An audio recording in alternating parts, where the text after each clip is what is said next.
What's up mga ka-helmet? Welcome back sa ating channel, Helmet Eye TV. For today's video mga ka-helmet, try nating gayahin yung string ng VXR 4000 na Evo. Sa mga naputulan dyan, try ninyong gayahin itong video na to kung sakaling uubra man, para at least meron tayong pang-replace doon sa string na naputol doon sa mismong VXR 4000 natin.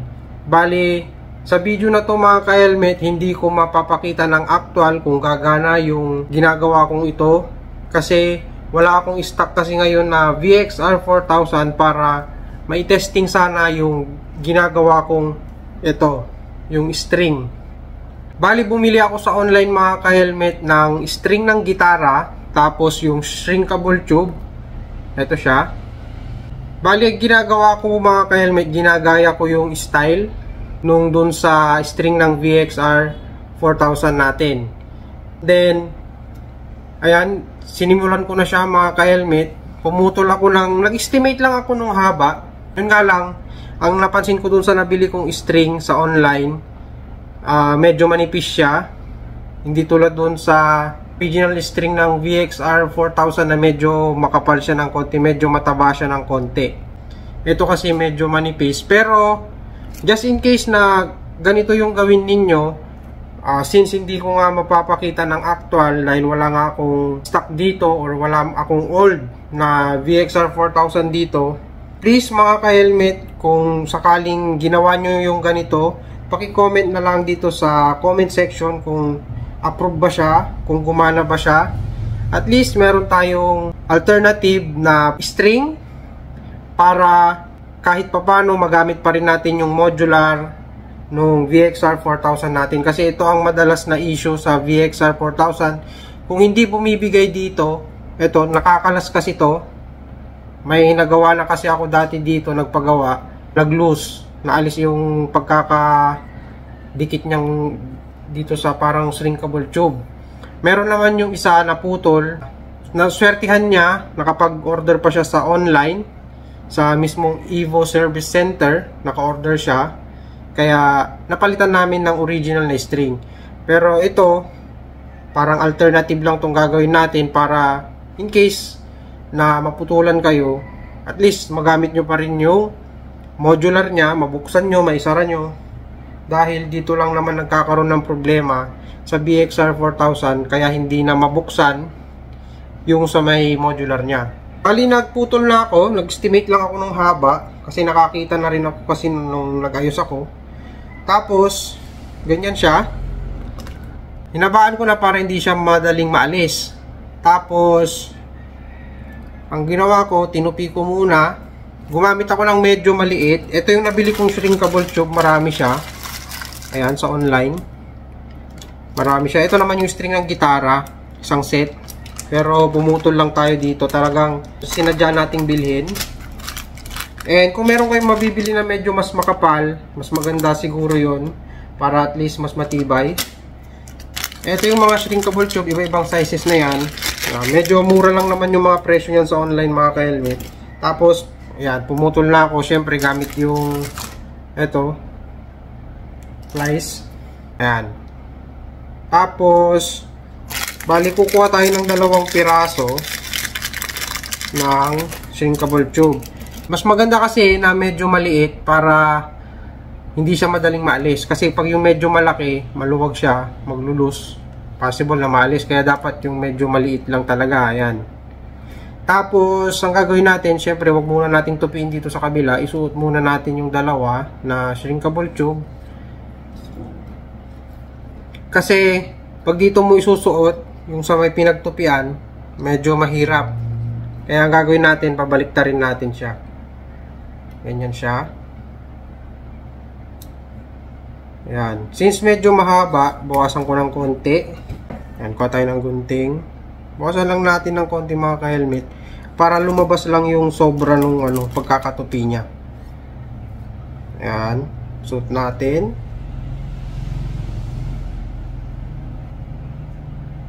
Ayan siya mga ka-helmet. Ganyan siya. Ito na yung dun sa may clip. Ito na yung kakawit dun sa switch. Ito. So, ulitan pa natin.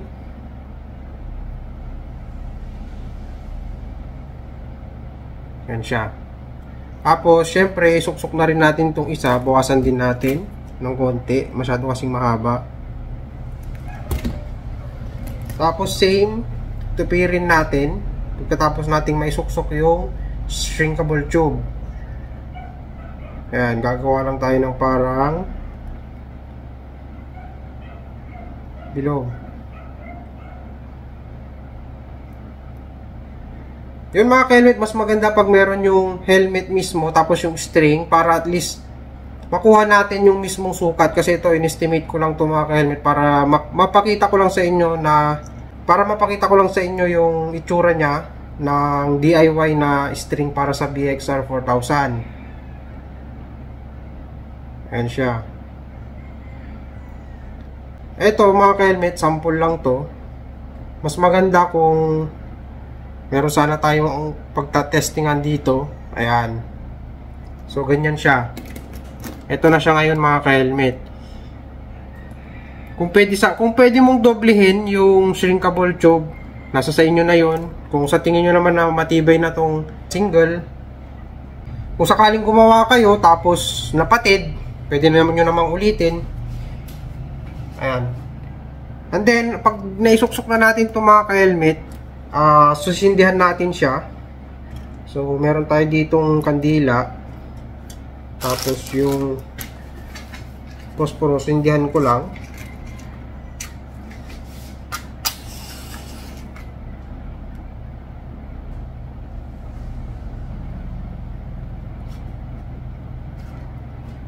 Yan mga ka-helmet, papainitan lang natin tong shrinkable tube para humigpit siya.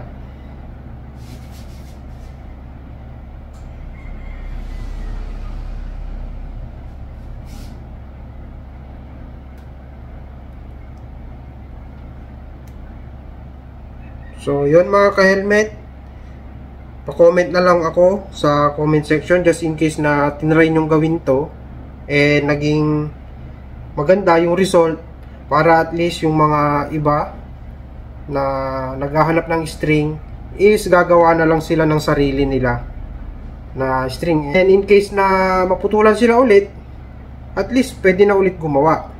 Hindi na sila mahihirapang maghanap sa online kung saan bibili ng original na string ng VXR 4000. Ayan, habang iniinitan ko, tignan nyo mga ka-helmet, ayan o.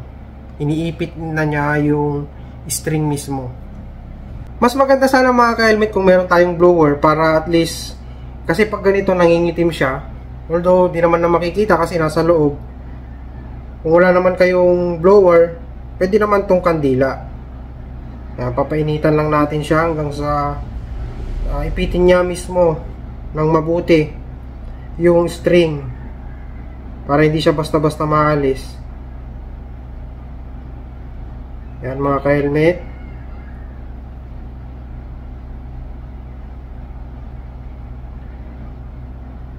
Syempre, disclaimer mga ka-helmet, hindi tayo helmet expert. Gumagawa lang tayo ng mga sariling diskarte natin na pwede nating ma-share. Ayan mga ka-helmet, inipit na niya yung string. Sayang, wala tayong actual na helmet para ma-sample sana. Ayan mga ka-helmet, siguro okay na to. Kasi parang medyo pinupunit na niya. Nasusobrahan ko na yata ng init. Ayan, so isprayan lang natin para malinisan.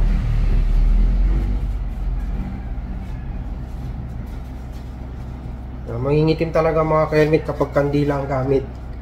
So tansyahin nyo na lang yung yung pagpapainit para hindi ma-over tsaka hindi masira yung yung sinkable tube. Ayan mga ka-helmet, ganyan siya. Ayan. So try natin na persahin kung pwede siyang, hindi na siya basta-basta bang maalis. Ayan mga ka-helmet, kuha tayo ng screw. Tapos ayan o,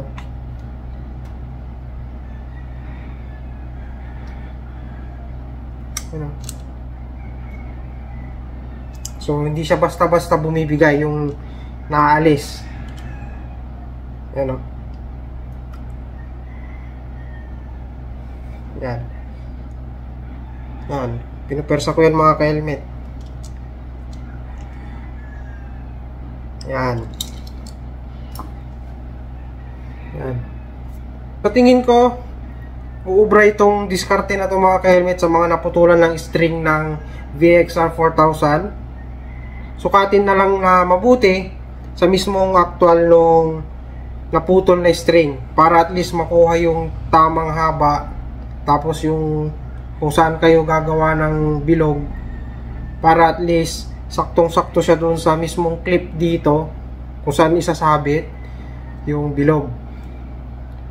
So sana nakatulong ang video na to mga ka-helmet. Nagkaroon tayo ng konting idea na pwede natin gamitin tong string ng gitara para at least meron tayong alternative sa naputol nating string ng VXR 4000. Habang naghahanap tayo ng original na string, at least nagagamit natin yung mismong modular pag sakaling gusto mong buksan at ibaba.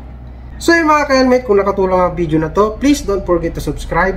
I-click mo na yung notification bell para updated ka sa mga videos na i-upload natin sa mga susunod ng mga tips and tutorials na pwede nating i-share. Maraming salamat sa panonood mga ka-helmet. Ride safe lagi. Always wear your helmet.